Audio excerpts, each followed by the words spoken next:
Egypt is divided into two parts, Upper and Lower Egypt. And sometimes it's said that Egypt is like a lotus. The bloom of the lotus is the delta, and the stem of the lotus, that's Upper Egypt.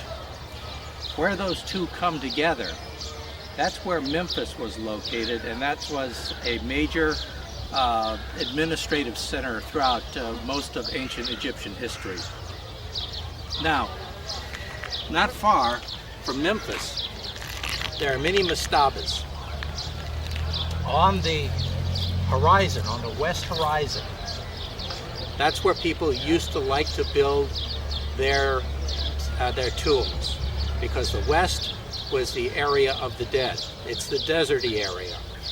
And in ancient times, many mastabas were built. Those are the tombs. They look kind of like big rectangles, tables. And there were many of them, and they liked to put them right up on the horizon, so that when the sun went down, the sun would be behind them, and you could see the silhouette of the mastaba from Memphis. Now, pretty soon, there were many, many mastabas. And if you were the pharaoh, you would want your mastaba to stand out, to be important, to be visible. Joseph decided that he would build a distinctive tomb. And he took the mastaba designed by his architect, Imhotep, and he put another mastaba on top of it to make it higher.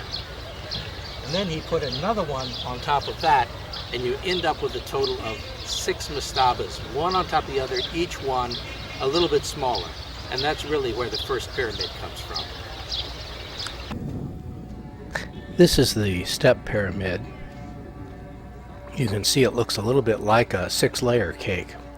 And in front of it is the mortuary temple. You'll find that in front of virtually all of the pyramids. Now we're going to go inside the mortuary temple and look up into the ceiling.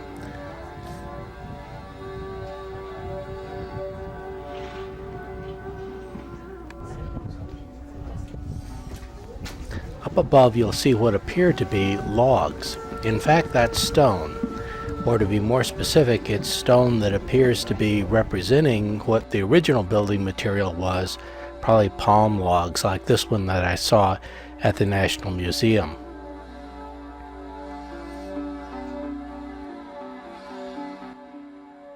In every culture, in every language, there are euphemisms for dying.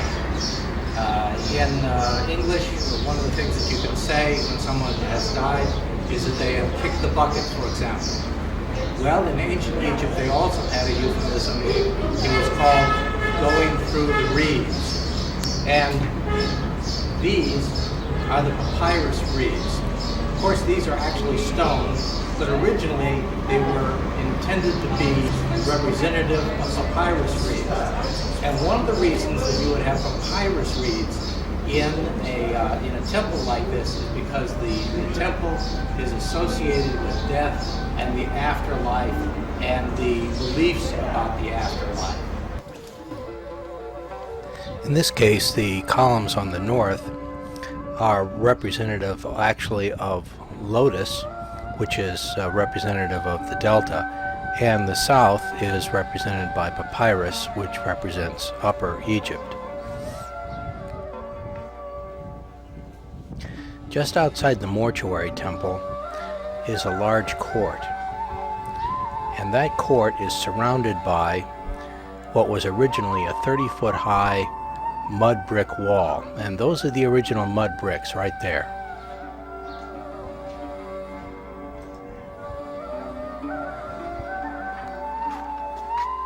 This court was important. It's the Hebsed court, and every 30 years the pharaoh had a jubilee, and in that jubilee he had to prove his vitality by chasing a bull around this court. Now Pepi II ruled for 94 years, died at 98, and so he would have had to have made this run 3 times. And in back of the pyramid there is the Serdab, And the Serdab, you look inside these holes and you can see a statue of the dead person. The statue that's there now is a replica. The original one is in the Antiquities Museum, as you see next. This picture is one of a series on the walls of one of the mastabas. It's a series about domestication of animals. But look closely at the animal that's being domesticated. That's a hyena. This apparently was one of those domestications that failed. Djoser's pyramid, of course, was the first. But Senefru may have actually made 3 pyramids. And each one is much more a true pyramid. This one is the bent pyramid. The angle at which Senefru tried to build the pyramid was too steep, and the stone cracked under its own weight. It was apparently never used as a burial spot. But one of the things that's interesting about the bent pyramid, even though you can't go into it, is that the limestone casing on the outside is still intact.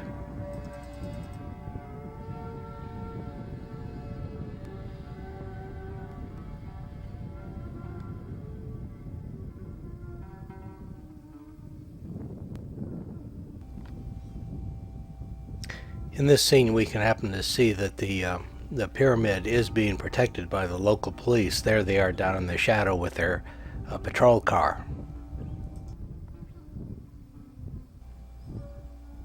Now, Senefru was finally successful in creating a true pyramid, and that's usually called the Red Pyramid.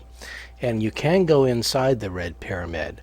Now, in order to get inside the Red Pyramid, you have to go up this stone walkway, which is very steep and very long, and it takes you about a third the way up the pyramid. And then most of the action inside the pyramid is a walk down into the burial chamber.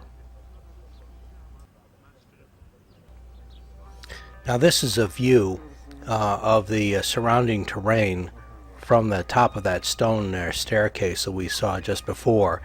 And now we're getting ready to turn around and go down the shaft into the pyramid. Now, this shaft down into the pyramid, it's only a little over 4 feet tall, and so you really have to scrunch down in order to make your passageway down. And of course, going down that way is just about almost as hard as going up. Incidentally, there's a great story about Senefru. One day he was sad, and his vizier decided to try to cheer him up. So the vizier got the pharaoh on a boat ride, and all the rowers were the girls from the court, and he dressed all the girls in fishnets. And so the pharaoh was feeling pretty happy after a little while, and one of the girls lost her bracelet over the side of the boat, and she was crying, and the pharaoh went over to see what the problem was, and he told her don't worry, he'd get her another one just like it. And she said she didn't want one just like it, she wanted that bracelet. So the pharaoh turned to the vizier, and the vizier by magic was able to get the bracelet up out of the bottom of the water. I think this shows that Senefru was a very human and a very kind sort of person. We're going up that staircase next. Incidentally, the roof in here is a corbelled roof. That is, those are large granite slabs running the length of the room, and the one above just goes a little bit further towards the center than the one underneath it, and that's how you get that kind of effect.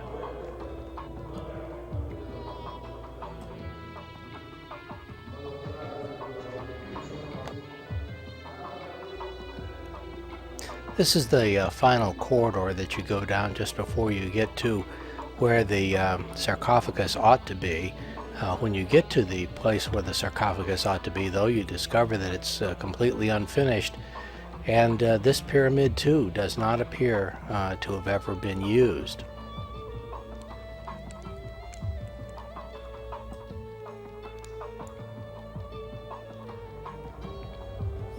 Now, once again, now you're going to see that corbelled roof ceiling, and you're going to see this style of architecture repeated again in the Great Pyramid when we go through there.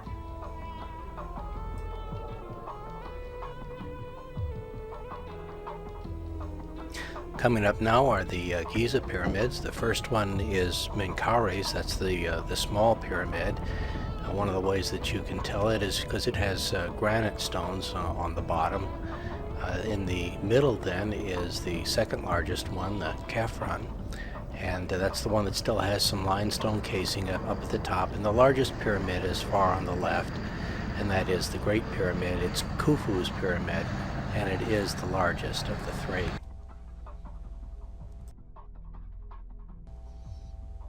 One interesting thing about Khufu is that there's only one known statue of him, and here it is. Here we are at the Great Pyramid. Let's go inside and take a quick look around.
This is the crypt and the sarcophagus.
Well, we finally made it outside.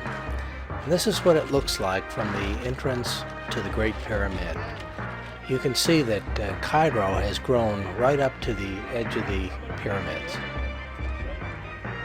Now we're going to move from here over to the Sphinx. The great story about the Sphinx has to do with the nose. You know, whatever happened to the nose? The old legend is that Napoleon's men took a cannon and shot the nose off. Now, that's not true. But according to the Michelin guidebook and the Sound and Light show, there was a 12th or 13th or 14th century Arab who used a cannon to shoot the nose off with, and that's not true either. Now down between the paws, there's a stele, and the stele is very interesting. The stele was placed there by Thutmose IV.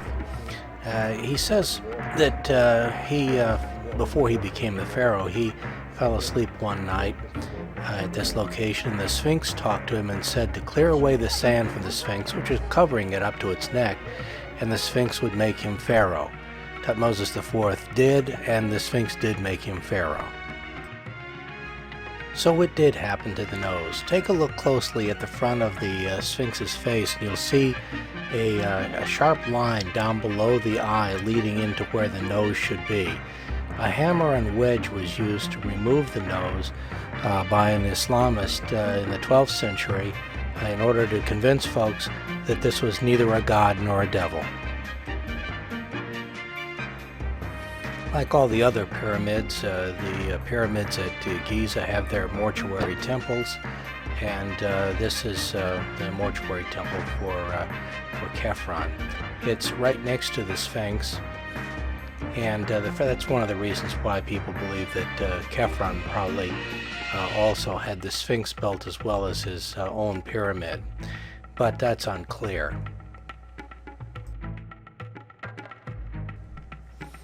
I'm going to swing the camera now all the way around so that you can see the part of Cairo that butts up against the pyramids and the Sphinx.